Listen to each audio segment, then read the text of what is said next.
Ramadan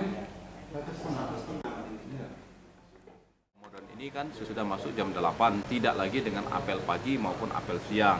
Apel pagi dan apel siang itu dilaksanakan tetap absensinya di ruang mereka masing-masing, ya, tetap dimonitor oleh kepala SKPD, kepala dinas, badan kantor mereka masing-masing, termasuk camat. Nah, berdasarkan pantauan untuk Kabupaten Lahat selama 2-3 hari ini pelaksanaan kegiatan bulan suci Ramadan ini itu sudah baik, ya, sudah baik dalam arti maksudnya bagaimana?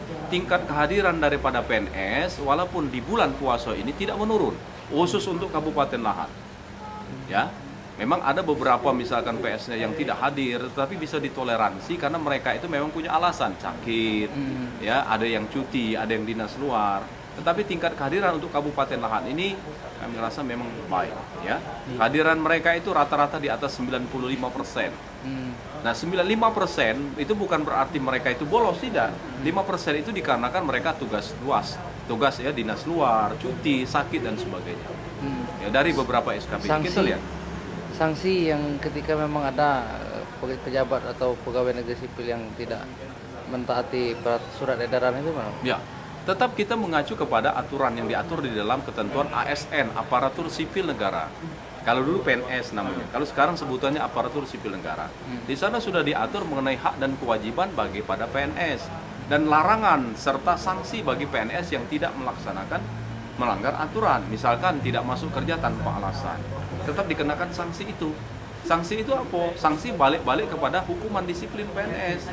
Hukuman disiplin PNS itu ada hukuman disiplin ringan, sedang, dan hukuman disiplin berat.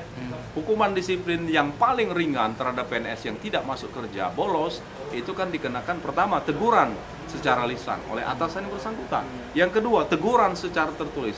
Terus sampai ditingkatkan pada tingkat hukuman berat. Seandainya mereka itu memenuhi kriteria sanksi yang memang melanggar ketentuan hukuman berat, ya. Nah, itu. Jadi pemerintah Kabupaten Lahat akan tetap bertindak tegas terhadap PNS yang memang tidak melaksanakan kewajibannya sebagai seorang pegawai negeri sipil, ya. Jadi sudah hampir pelaksanaan kegiatan dimulai dari periode 2013-2014, mulai per Januari kepemimpinan kami dengan Pak Bupati Saifuddin Aswari, kita sudah mulai menertibkan PNS ini.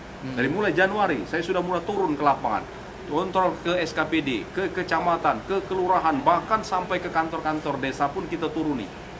Nah, ya, karena apa? Karena kita mengajak bahwasanya kita bisa ngajak masyarakat itu untuk mau membantu pemerintah daerah, berpartisipasi membangun kabupaten. Kalau di tubuh dari pelaksana aparatur ini baik dulu, ya, PNS juga baik dulu. Kalau PNS nya beda do disiplin, mana kita nak ngajak uang membangun, pasti kita akan dicemoohkan kan oleh masyarakat. Gimana kamu Pak nak ngajak kami membangun, PNS kadang ngalah pemalas dan sebagainya.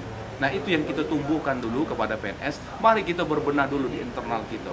Kita lah bagus, lah dicap oleh masyarakat baik, oh enak, baru masyarakat kan akan ngiring, tidak antipati. Tetapi sebaliknya kalau masyarakat kita lah pemalas, misalkan di kantor camat yang mereka misalkan banyak yang pemalas, aparatnya dan sebagainya, mana masyarakat yang ada di kecamatan-kecamatan itu galak nurut dengan perintah daripada pimpinan yang ada di tingkat kecamatan. Nah, itu yang kita tularkan dulu. Jadi pelaksanaan kegiatan itu dimulai dari tubuh PNS-nya dulu. Makanya kita getol. Ya, saya mendampingi Pak Saifuddin Aswari ini, dengan beliau itu dimulai kepemimpinan ini kita mulai getolkan. Disiplin. Itulah modal kita. Ya. Nah, baru bisa kita mengajak masyarakat, baru kita menjalankan visi dan misi daripada bupati dan wakil bupati, ya, untuk mewujudkan yang ngomong tadi, Lahat Bangkit 2018 dalam rangka mewujudkan RPJPD Kabupaten Lahat, program jangka panjang daerah 2005-2025, yaitu Lahat Emas. Emas itu ekonomi mandiri agribisnis dalam rangka mewujudkan masyarakat yang S-nya sejahtera.